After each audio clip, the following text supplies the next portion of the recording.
Hi scientists, and welcome to this video on the families of the periodic table. So before we get started, you're going to need your periodic table and you're going to need something to write with. And if you've got a highlighter, that would also be really helpful. So pause the video, get those things now. Okay, so last time we talked about how vertical columns on the periodic table are called families or groups. And often, just like human families, on the periodic table share some certain characteristics. So you can see there are 4 families with names on your periodic table.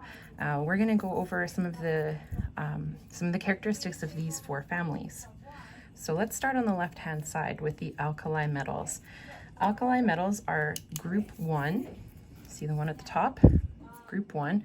So if you have a highlighter, you could highlight the name of this family. Alkali metals are very reactive.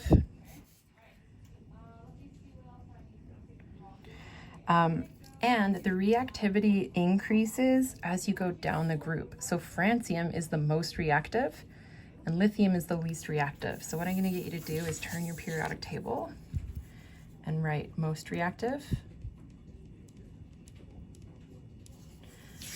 on that end and least reactive over here. Okay, so then I'm going to draw an arrow. So as you go down the periodic table, the reactivity increases for metals. It's different for non-metals, but we'll get there.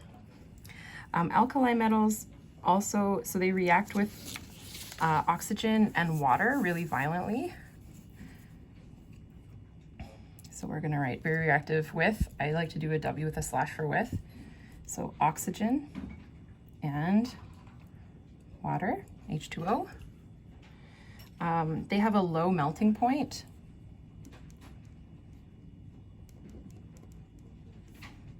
Meaning that they don't have to get very hot before they melt. And they're really soft. This one's like not as important, but these are really soft metals. You could cut them with a knife, which is weird for a metal, right? Okay, so that's the alkali metals. Alkaline earth metals is our next family, the second metal family we're going to discuss. They are reactive, but they're less reactive than alkali metals.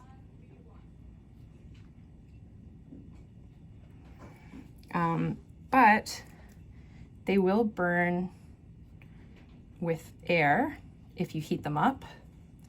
And this is important because these are actually used in fireworks. So the reason that fireworks are all the different colors they are is because of the alkaline earth metals. So strontium, for example, gives you a firework that has a nice bright red color. These also react with water, but again, not as violently as the alkali metals. So I'm just going to put a little dashed line so you can see. If you want more space, you could also write down here. So those are the alkali metals and the alkaline earth metals. These are the 2 families of metals that we are going to discuss.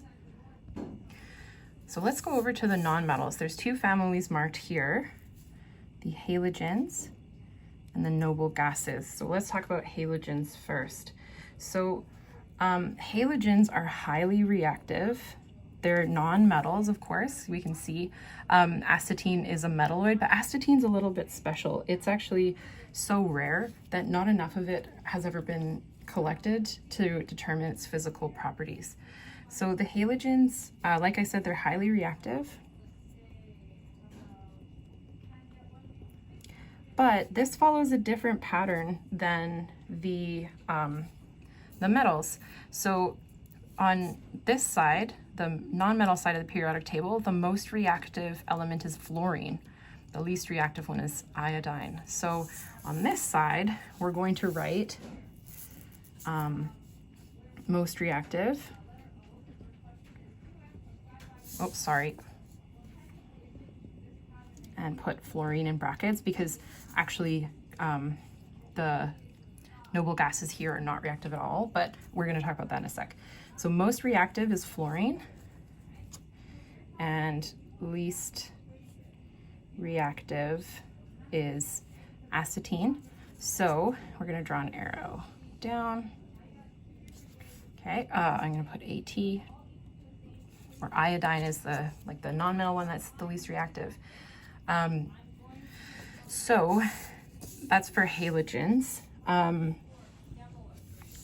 The group 17 is called halogens. So you might also hear group 17 nonmetals. Group 18, noble gases. They're called that because all of them are gases at room temperature. These are the most stable elements on the periodic table. Elements want to be stable. Stable means they don't have excess energy. And it also means that they don't react. So they're most stable. They're unreactive.